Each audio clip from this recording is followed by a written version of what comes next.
আসসালামু আলাইকুম দর্শক। ভারত এবং পাকিস্তানের মধ্যকার যে প্রাথমিক যুদ্ধ, সেই যুদ্ধের মধ্যে নিঃসন্দেহে বাংলাদেশের মানুষের মধ্যে একটা উদ্বেগ উৎকণ্ঠা কাজ করছে এবং এই যুদ্ধ নিয়ে যে কোনো খবরাখবরের প্রতি মানুষের একটি তুমুল আকর্ষণ এবং আগ্রহ কাজ করছে। পাশাপাশি এটুকু আমি বলে দিতে চাই, ভারত পাকিস্তানের মধ্যকার যে যুদ্ধ, সেটিকে কেন্দ্র করে আমাদের যে মানসিকতা, আমরা কোনো না কোনো পক্ষ নিয়ে যেভাবে নিজেদের ন্যাকেডলি উপস্থাপন করছি, তাতে মনে হচ্ছে আমরা অধিকাংশই আর বাংলাদেশি নেই। আমরা কোনো না কোনোভাবে ভারতীয় অথবা কোনো না কোনোভাবে পাকিস্তানি।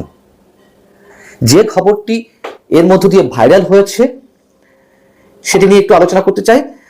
বাংলাদেশের ট্র্যাডিশনাল নন ট্র্যাডিশনাল সব মিডিয়াতেই মোটামুটি এই খবরটি উঠে এসেছে, আন্তর্জাতিক কোনো কোনো গণমাধ্যমেও খবরটি উঠে এসেছে। তা হচ্ছে পাকিস্তানের পাল্টা হামলায় ভারতের সৈন্যরা এতটাই নাস্তানুবদ্ধ হয়েছেন যে তারা কাশ্মীরের নিয়ন্ত্রণ রেখায় সাদা পতাকা উড়িয়ে আত্মসমর্পণের ইঙ্গিত দিয়েছে। এবং এটিকে কেন্দ্র করে দেখলাম যে সোশ্যাল মিডিয়াতে পক্ষে বিপক্ষে নানান ধরনের বক্তব্য। আসলে এই তথ্যটি বা এই সংবাদটি কতটুকু সত্য, তার আগে একটু জানিয়ে দেখি। এরই মধ্যে ভারত এবং পাকিস্তানের মধ্যে দুই পক্ষই যে যার মতন করেই অন্য পক্ষের ক্ষতির বিষয়গুলো তুলে ধরার চেষ্টা করতে চাইছে, যা হয় সাধারণত যুদ্ধের বিষয়ে।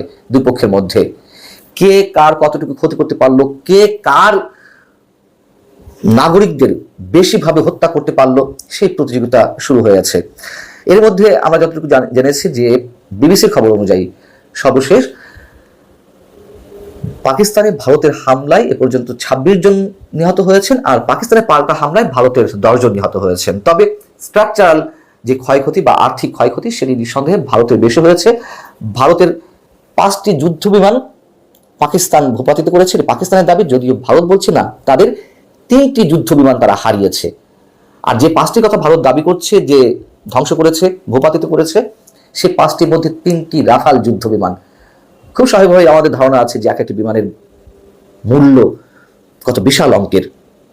যাই হোক, এখন বিষয় হচ্ছে আবার অজিত দোভাল যে কথাটি বলেছেন, বিভিন্ন দেশের জাতীয় নিরাপত্তা উপদেষ্টাদের যে ব্রিফ হয়েছেন, সেটিও একটু উল্লেখ করতে চাই। তার যে বক্তব্য, সেটি নিয়ে আবার দুভাবেই ব্যাখ্যা করা যেতে পারে।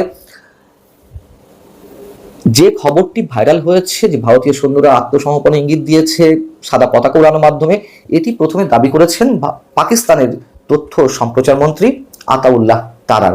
তিনি তার এক্স হ্যান্ডেলে এমনটাই জানিয়েছেন। তার বরাত দিয়ে পাকিস্তানের অন্যতম শীর্ষ গণমাধ্যম দ্য ডন, তারা তাদের এক প্রতিবেদনে বলছে যে ওই এলাকায় পাকিস্তানি সেনাবাহিনীর শত্রুপক্ষের বেশ কয়েকটি পোস্টে ব্যাপক ক্ষয়ক্ষতি হয়েছে।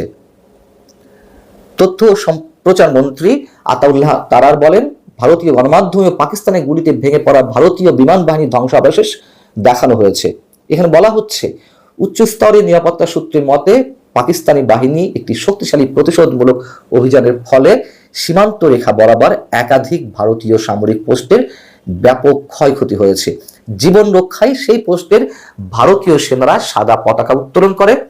সাদা পতাকা যুদ্ধবিরতি বা আন্তর্জাতিকভাবে স্বীকৃত আত্মসমর্পণের প্রতীক।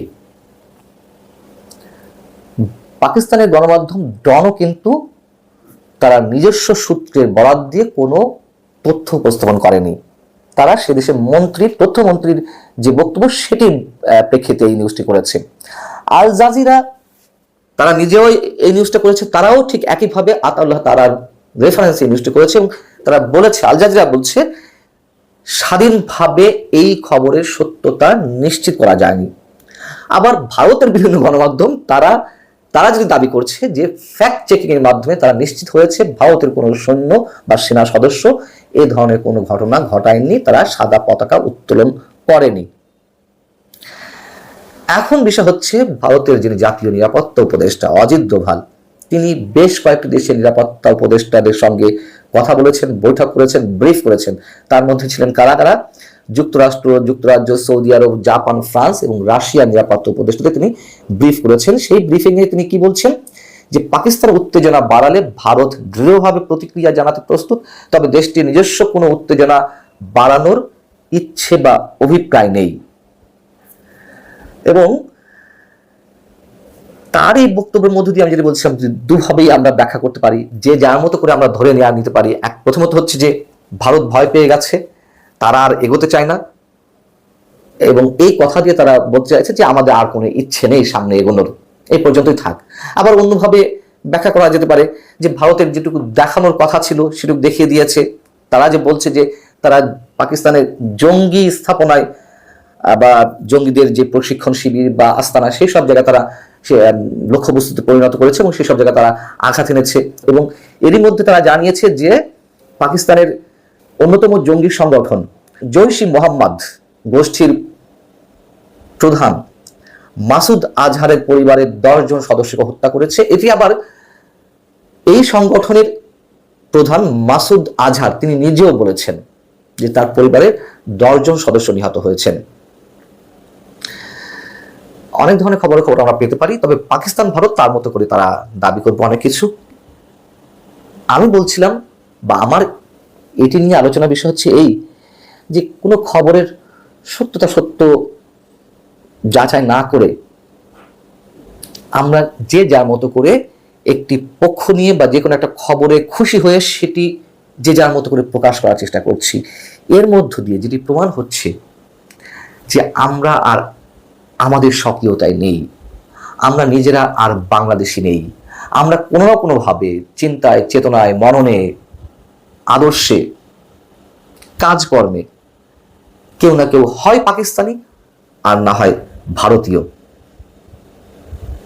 এবং যেভাবে এই খবরটি প্রচার করা হচ্ছে দুদিক থেকেই, একটি পক্ষ প্রচার করছে যে এই দেখো